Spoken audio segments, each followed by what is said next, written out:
Հայրատյան թեմը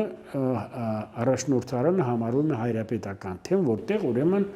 զետեղված է մայրաթորը։ Սա ուզես չուզես այդպես է։ Հիմա Պեչոյանը տեղապահն է։ Նա կարող է մի քանի ամիս լինել տեղապահ ըստ կանոնագրքի կանոնադրության հայրաքելական եկեղեցու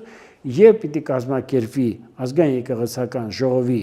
հրավիրումը եւ անցկացումը, ազգային եկեղեցական ժողովի 1/3-ը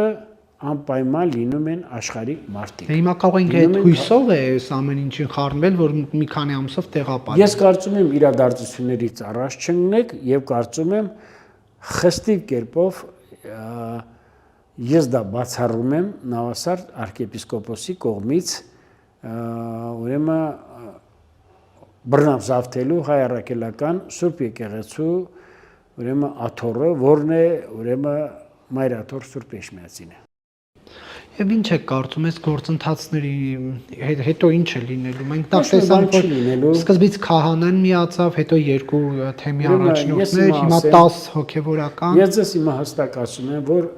եւ ազգային եկեղեցական ժողովը, եւ Գերագույն հոգևոր խորհուրդը, եւ քահանայի ժողովը, եւ վարդապետած ժողովը, ես ձեզ հստակ կերպով ասում եմ, երբ էլ որ գումարեն, բոլորն էլ միաբերան կերպով գտնելու են, որ Կտրիչ Ներսիսյանը պետք է օր առաջ ազատի մայրաթորը, քանի որ նա ներկայումս ուրեմն վաղուց ի վեր նա բռնազավթել է մայրաթորը